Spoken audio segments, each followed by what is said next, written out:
Jour 11, je suis complètement malade. Je pense que ça doit se voir, mais bref, on va quand même faire une vidéo, en tout cas on va essayer. Vu mon état, je me suis dit que j'allais juste faire une petite vidéo où je vous partage quelques trucs qui pourraient vous être utiles. Donc, je vais vous partager beaucoup. Vous avez été beaucoup à me demander les templates que j'utilise sur Notion, ça veut dire mon calendrier, ou bien mon journal de trading, etc. Donc du coup, je vais vous partager ça, comme ça éventuellement vous pouvez lire les données. Je vais vous montrer. Par exemple ici, donc c'est mon calendrier économique. Donc ici, par exemple, vous avez Forex Factory que tout le monde connaît, je pense. Donc vous voyez que vous avez toutes les annonces économiques. Mais donc ce que j'ai tendance à faire, c'est reprendre une bonne partie de ces annonces, du moins celles qui me concernent, et je vais les retaper en fait là-dessus. Et l'avantage de les remettre sur Notion, c'est que je vais pouvoir après prendre des notes. Et donc par exemple, dernièrement, vous voyez qu'on a eu ici, hier à 14h30, on a eu la publication du CPI aux États-Unis. Donc ici, j'ai noté les résultats du rapport. Donc actual, ça veut dire c'est le résultat qui est sorti. Donc par exemple, une accélération de l'inflation à 3,4%. Forecast, c'était la prévision. Les économistes, du coup, interrogés par Reuters, s'attendaient à un résultat de 3,2%. Et donc, c'était un résultat plus élevé que prévu. Et puis, précédemment, pardon, on a eu 3,1% d'inflation. Donc, ça, c'était en novembre. Ça, c'est les résultats pour décembre. Et donc, ce que j'aime faire, en fait, c'est quand je clique, pardon, dessus, donc sur la page, ici, vous avez ouvrir, je prends des notes, en fait. Comme vous le voyez ici, je prends des notes. Alors c'est un mélange de beaucoup de choses, c'est mes notes personnelles, c'est aussi des extraits de certains articles. Parfois je combine aussi de la prise de notes. Si j'écoute par exemple Bloomberg sur YouTube ou quoi, j'écris ce qu'ils disent. Puis je mets aussi des images, etc. Alors généralement je prends pas autant de notes. Ça c'est simplement parce que par exemple ici, si je prends production italienne, bah, j'ai juste noté quelques lignes. Mais pour le CPI, comme c'est un gros rapport, j'ai pris beaucoup de notes. Et donc bref, ce que je veux dire, c'est que tout ça, je vous le partage. Donc vous voyez, j'ai mis cette page est accessible sur. Donc je vous mets le lien dans la description parce que j'ai vu ce matin qu'il y a une super fonction ici qui s'appelle partager. Et alors on peut publier une page. Ce qui veut dire que maintenant, si vous allez sur le lien que je vous mets dans la description du calendrier, vous devriez normalement tomber là-dessus.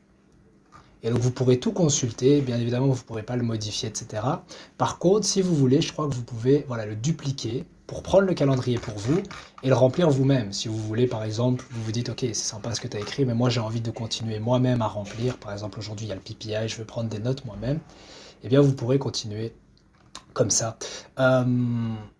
Mais donc, surtout si je publie ça, c'est pour ceux qui essayent d'un petit peu plus approfondir leurs fondamentaux économiques. Ça va vous permettre de voir comment j'analyse un peu les données qui sortent, ou en tout cas comment je prends des notes par rapport à ça. Bien évidemment, le travail d'analyse derrière est parfois un peu plus poussé. Ça veut dire que les notes ici, il faut garder ça à l'esprit, restent un résumé de ce que j'ai analysé. Et que derrière, j'ai vraiment été regarder le rapport, mais j'avais déjà fait une vidéo sur comment analyser le CPI, je vous invite à aller la regarder. C'est le jour... Attendez, on va regarder ça. C'est le jour... ici, jour 9, analyser le rapport CPI. Donc j'ai fait une vidéo assez complète sur comment l'analyser. Mais donc, ce que je veux dire, c'est que derrière, je vais vraiment aller sur la page du site du bureau du département de travail et lire ça, interpréter les données qui sont dans le tableau, etc. Lire aussi des articles, par exemple ce matin j'ai lu, et je crois même que j'ai mis le lien, voilà j'ai lu cet article-là, ok, c'est en anglais, mais bon, pour ceux qui ont du mal avec l'anglais, mais à la limite vous pouvez utiliser Google Traduction ou DeepL pour vous aider. Donc j'ai lu ça, vous voyez aussi que j'ai plein d'autres articles, après c'est pas des articles qui parlent du rapport en lui-même, mais plutôt de l'impact du rapport, par exemple ING a fait un rapport là-dessus, donc par exemple l'inflation aux États-Unis qui est persistante réduit les chances d'une baisse des taux de la Fed rapidement, puisque depuis longtemps les économistes chez ING anticipent une baisse des taux, non pas à partir du mois de mars, mais à partir du mois de mai, donc ici ils expliquent les raisons pour lesquelles ils pensent ça. Alors c'est toujours intéressant de regarder ça. Pour les sources que j'utilise, souvent j'utilise ING.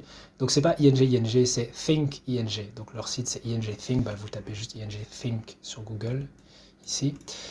Sinon j'aime bien aussi utiliser Reuters, qui ont plein de données. Et alors particulièrement quand vous allez sur Reuters, parce qu'ils font vraiment des publications sur tout, vous allez dans Markets, ici. Et alors vous pouvez regarder soit l'onglet Macro Matters, soit l'onglet Currencies. Donc si vous allez dans Currencies, vous allez avoir des articles qui font un petit débrief. Et ça ressemble, donc par exemple, un qui peut être intéressant, c'est ici, la publication de ce matin à 6 heures, ou alors ici, Morning Bid. Celle-ci peut aussi être intéressante. Ça ressemble beaucoup aux articles de TradingView. Donc ça ressemble beaucoup aux articles, par exemple, que vous allez voir ici, où ils vont faire une sorte de récap des marchés. Et que vous pouvez retrouver en cliquant ici sur le petit éclair mauve. Et alors vous avez l'actualité par exemple pour la paire que vous tradez ici pour l'euro USD. Donc ça c'est une première chose. Après vous pouvez aussi aller, je me suis perdu, voilà, dans l'onglet Macro Matters. Et alors là c'est plutôt des débriefs des rapports économiques. Donc par exemple c'est là-dessus que j'ai trouvé le rapport sur... Il est un peu plus bas, ici, Rising Shelter, donc ça c'est un peu une relecture du rapport sur l'inflation. Mais donc vous voyez qu'il publie pas mal de trucs. Par exemple ici, voilà, les responsables de la Fed disent que le CPI de décembre n'impacte pas leur vue sur l'inflation. Ok, ça peut être intéressant à lire. Et ça m'aide beaucoup à faire après mes projections économiques pour la semaine ici. Bon, j'ai pas encore fait pour aujourd'hui. Mais donc voilà, ça c'était des petits tips. Attendez, il faut que je retrouve où je suis, donc ça je peux fermer. Donc je vous partage ceci, ok, comme ça je vous mets le lien dans la description, je mettrai sur mon calendrier, 2 points, je vous mets ce lien là. Je vais aussi partager, parce que vous avez été quelques-uns à me le demander, c'est... Je vais trouver... Attendez, je crois que c'est sur l'autre. 2 petites secondes. Ah, j'ai trouvé. Donc vous avez... Où est-ce qu'on va mettre ça? Vous avez été beaucoup à me demander le modèle en fait pour mes trades, donc je vais aussi vous le partager. Donc dedans il y a quoi? Vous avez d'abord une page pour le mois. Donc cette page pour le mois, vous allez pouvoir noter par exemple quels sont les événements économiques majeurs, quelles sont les prévisions économiques pour vous montrer à quoi ça ressemble. Tchac. Pour vous montrer à quoi ça ressemble. Du coup ici par exemple, je sais pas si je l'ai rempli en complet, mais donc vous pouvez noter un peu une sorte de récap, ok, pour le mois. Après du coup je fais aussi des pages semaines. Alors le modèle vierge ça ressemble à ça. Donc chaque semaine, je vais le mettre ici, chaque semaine je vais mettre ok, semaine 1, semaine 2. D'ailleurs c'est bien aussi que je vous montre ça parce que comme vous le voyez je suis dans une giga grosse période de drawdown. Et d'ailleurs, ce que j'ai fait, je ne sais pas si vous le voyez, attendez, je ne sais pas si vous le voyez à l'écran. Ouais, voilà. Là derrière, ici, là où il y a mon doigt, je mettrai en gros chaque semaine où en est mon compte en fait. Parce que comme vous le savez sûrement, je suis en train de faire les phases de test, donc je suis en challenge prop firm. Et donc du coup ici vous voyez l'évolution en pourcentage de mon capital. Et donc bon, je crois que la caméra inverse le truc. Mais en gros pour l'instant malheureusement je suis en phase de drawdown. Pourquoi? Parce que comme je vous l'avais vu à l'écran, j'ai enchaîné des pertes et des pertes et des pertes et des pertes. Alors certes mes pertes sont contrôlées, mais ça m'a quand même mis dans le rouge. Et du coup je suis tombé à moins 1,5%. Donc pour l'instant je suis à moins 1,5% sur mon compte. Donc je devrais faire vraiment attention la semaine prochaine parce que donc, enfin, en soi je suis encore large dans le sens où la perte maximale que je peux avoir sur mon compte financier c'est moins 5%. Avant de me faire exclure du programme, ça n'est jamais arrivé en 6 mois, mais ça n'empêche que je suis quand même en drawdown. Donc il va falloir peut-être que ce week-end je plonge un peu sur les raisons pour lesquelles enfin, il y a un truc qui va pas quoi. Mais ce sera le sujet d'une autre vidéo, ça pourrait être intéressant je pense de parler des drawdowns, comment les gérer, etc. Non pas dans le sens où j'ai des choses à vous apprendre, parce que c'est même plutôt l'inverse en fait. Je vous partagerai mon portfolio, et peut-être que vous aurez des conseils à me donner, parce que j'ai beaucoup de mal à, comment dire, non seulement à sortir d'un drawdown, mais j'encaisse beaucoup de pertes. Alors mon point fort, c'est que j'ai une gestion des risques très stricte, et donc je perds peu, mais je perds beaucoup. Je ne sais pas si vous comprenez. Donc la quantité d'argent que je perds par trade est faible, mais j'enchaîne souvent 2, 3, 4 pertes avant d'avoir un trade positif.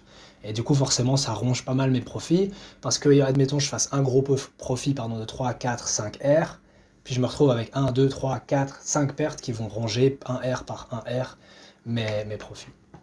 Et bref, donc maintenant en fait ce que je ferai, comme je l'ai dit, donc chaque semaine je vais noter ici où j'en suis sur mon capital, donc vous pourrez voir l'évolution en direct. Peut-être que je le dirai aussi, mais si j'oublie de le dire dans une vidéo, mais vous le verrez. Je mets pas à jour le papier chaque jour, parce que sinon je fais pour jour l'utilisation du papier. Donc chaque semaine, le vendredi, samedi ou dimanche, quand du coup je fais le récap de la semaine, j'enlèverai le papier, je mettrai le nouveau pour mettre où en est mon capital, comme ça vous permet aussi d'avoir le suivi de mon compte. Mais donc, pour en revenir à l'écran, Je vais vous partager donc aussi ce modèle-là. Et donc, donc il y a juste 3 pages initialement. Donc la page du mois, si vous voulez la configurer, ok, on est en janvier. Quelles sont mes prévisions pour le mois de janvier, etc.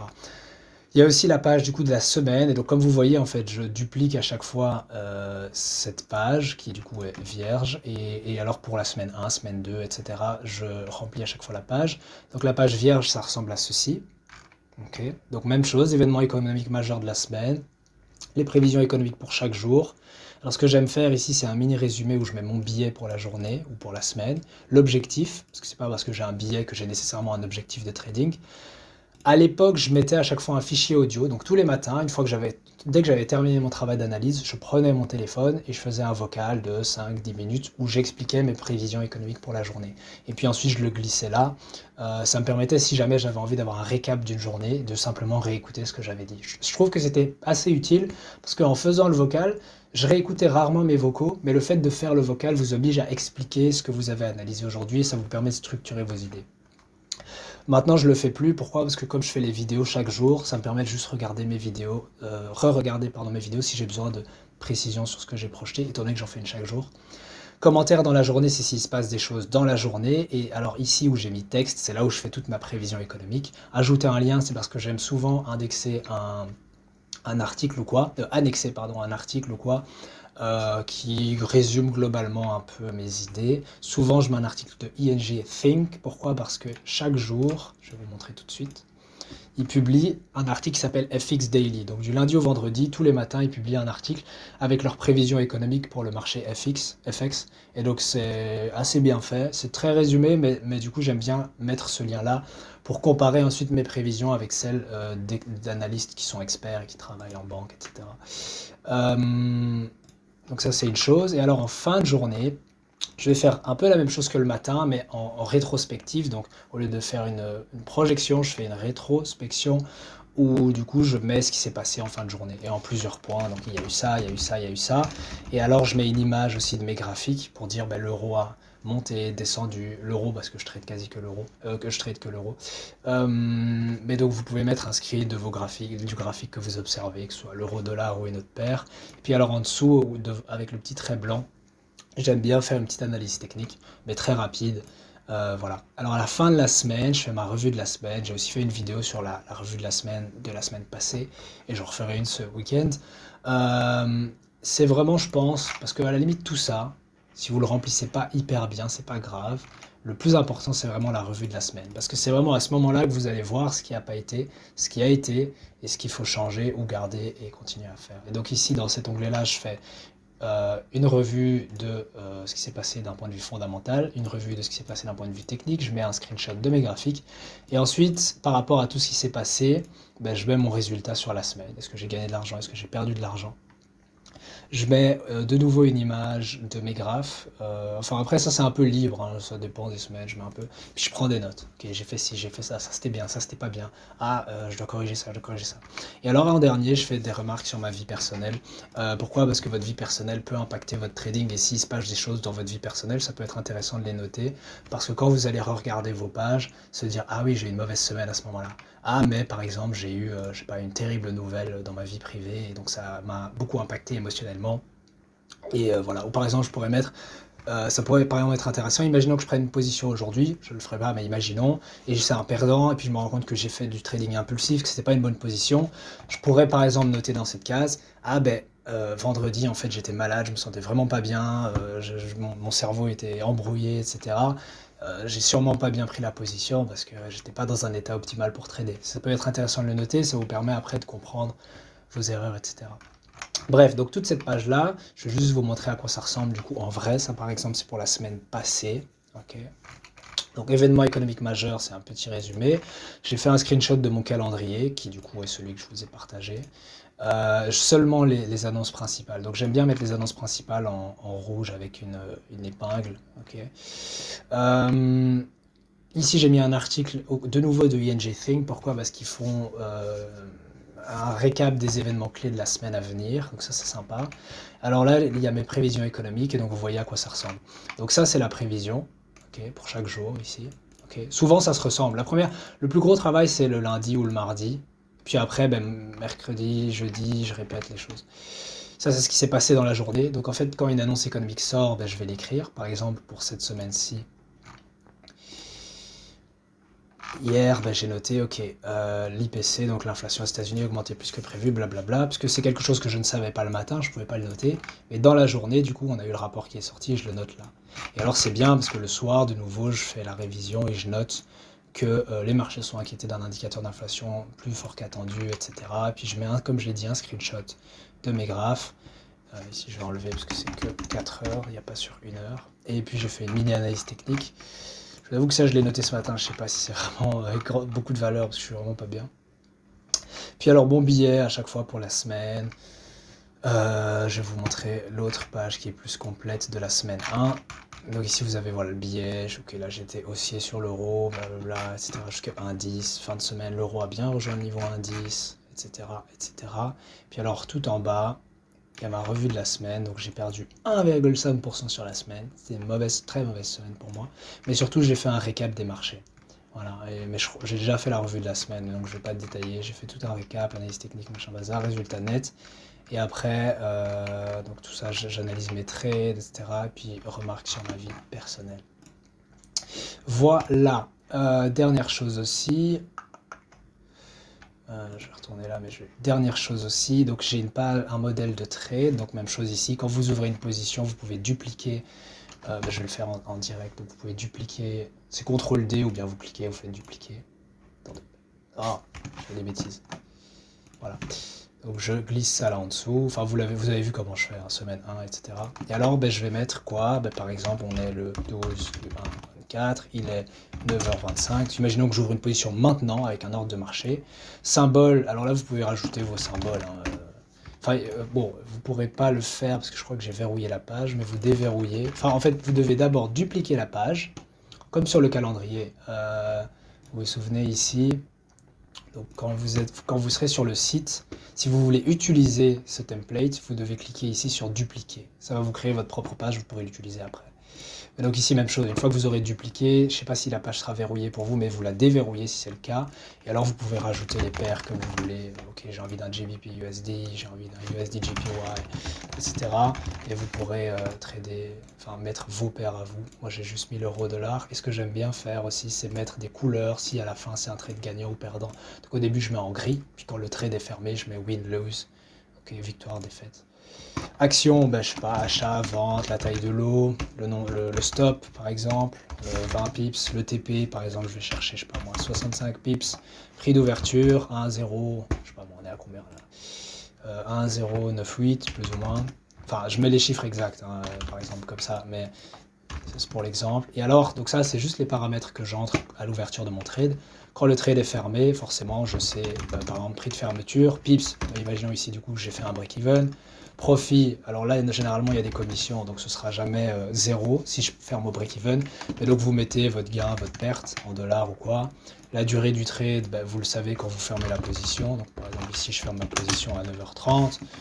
Je vais mettre que ça a duré 5 minutes. Le gain, là c'est par rapport à votre capital, mais si j'avais gagné 120 $, moi ça m'aurait fait un gain de 0,48%. Donc je vais le noter. Note, si jamais vous voulez noter un truc. Statut, et alors là, quand le trade est en cours, je mets en cours. Quand il est en attente, donc ça c'est un ordre limite. À revoir, c'est quand j'ai fermé la position. Imaginons que ce soit un win. Okay. Et terminé, c'est quand à la fin de la semaine, j'ai fait ma revue et voilà. Peur, ça, c'est le concept des 4 peurs principales qui nous amènent à faire des erreurs de trading selon Mark Douglas. Donc il y a la peur de manquer une opportunité, c'est le fameux FOMO, Fear of Missing Out. Il y a la peur de perdre de l'argent, c'est ce qui nous pousse à fermer une position trop tôt. Il y a la peur ou alors à déplacer notre stop de manière incorrecte. Il y a la peur de laisser de l'argent sur la table. Ça veut dire cette peur de prendre des profits partiels parce qu'on se dit le marché peut me donner plus, peut me donner plus. En gros, c'est de l'avidité. Et puis il y a la peur de se tromper.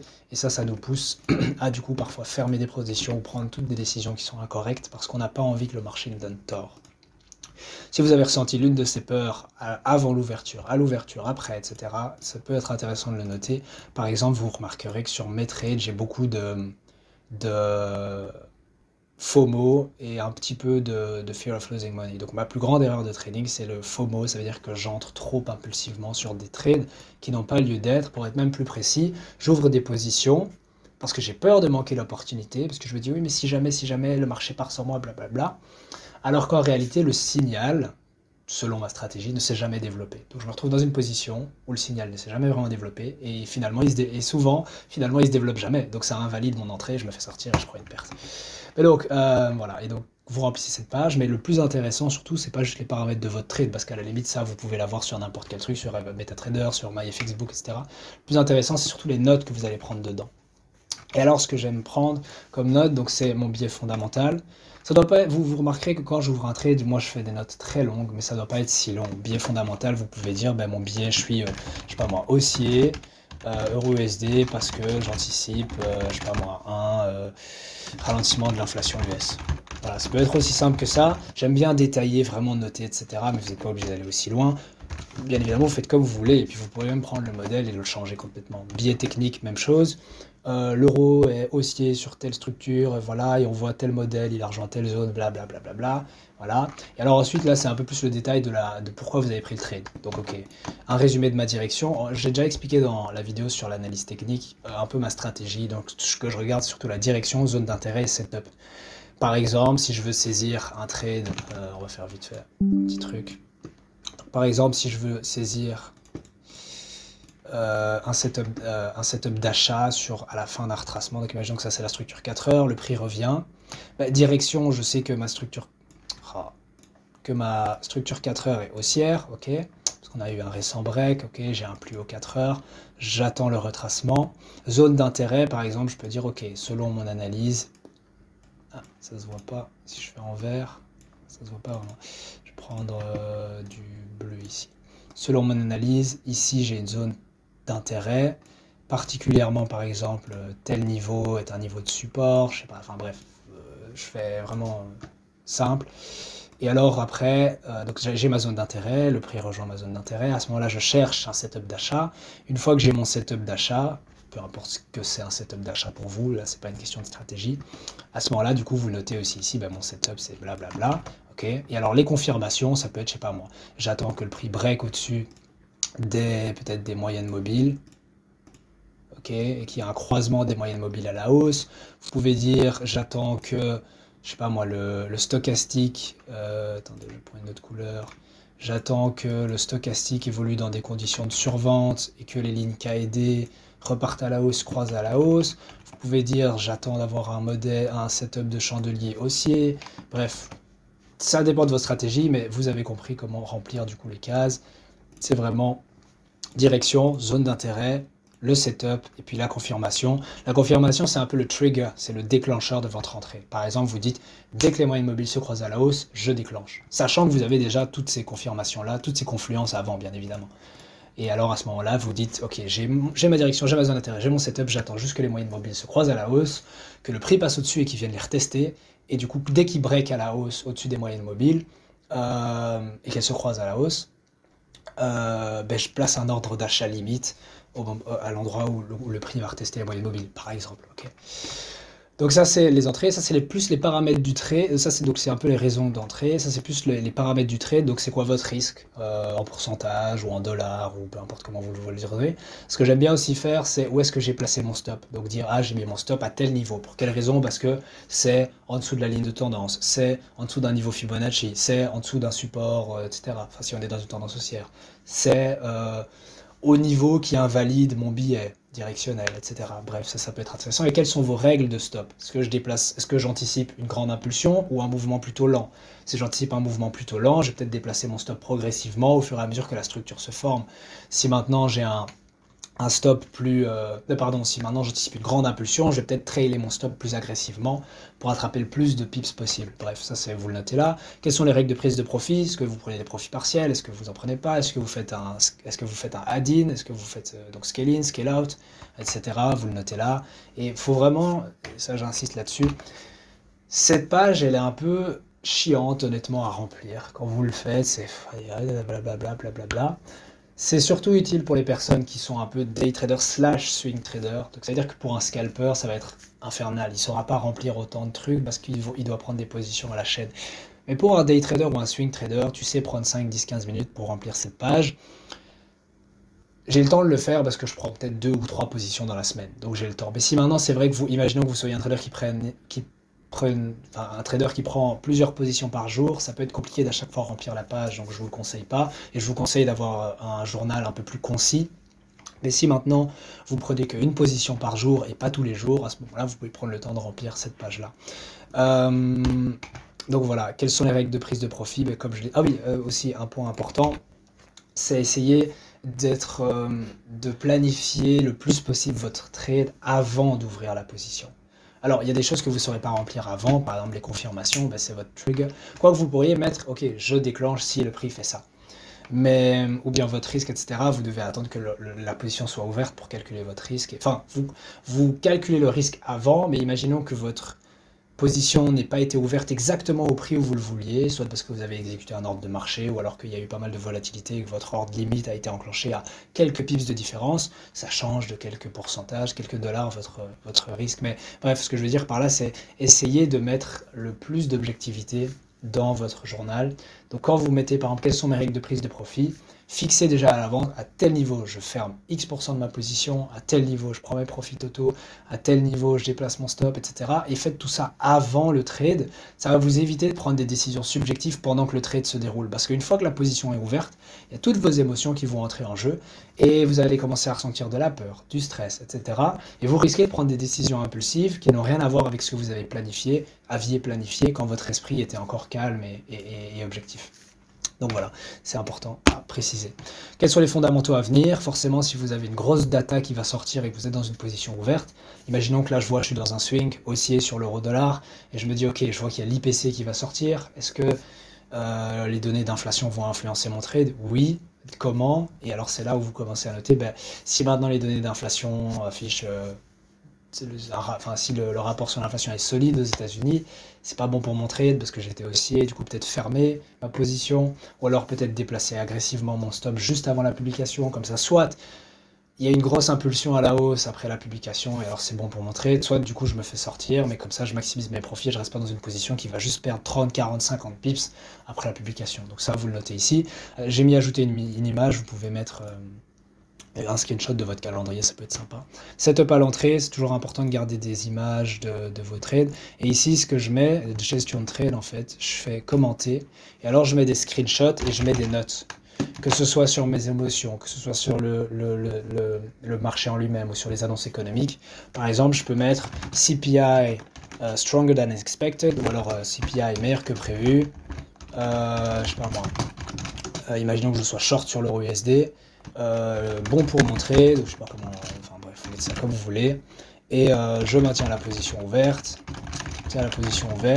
je trail agressivement mon stop, blablabla, ou bien par exemple, telle donnée est sortie, mais je sais pas comment l'interpréter, j'ai peur pour mon trade, enfin bref, blablabla, je stresse, difficile pour moi de garder la position ouverte. L'idée en fait c'est de faire un peu un tracking de vos émotions et de ce qui se passe sur les marchés. Comme ça, à la fin, quand vous ferez la revue, vous pourrez dire « Ah, ici j'ai fermé ma position, ça n'avait pas lieu d'être. » Et puis je verrai avant « Ah, mais en fait, je stressais ou quoi. » Et ça explique peut-être pourquoi j'ai pris telle décision. Autre remarque, si vous avez d'autres remarques. Risque en temps réel, j'aime bien le mettre. Vous pouvez le mettre sous forme de dollars, sous forme de pourcentage, en RR. Donc le RR, Risk to Reward réel, ça c'est à vous de voir. Mais ce que j'aime bien faire, du coup, c'est à l'ouverture de la position mettre par exemple, je risque à par exemple 1%. Ensuite, si maintenant je déplace mon stop au break-even ou quoi, je risque 0%.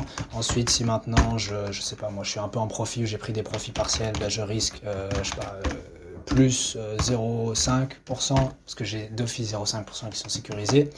Bref, l'idée c'est de mettre votre risque en temps réel. Ça, ce que j'ai remarqué, c'est en tout cas pour ma part, ça m'aide beaucoup à enlever les émotions et le stress.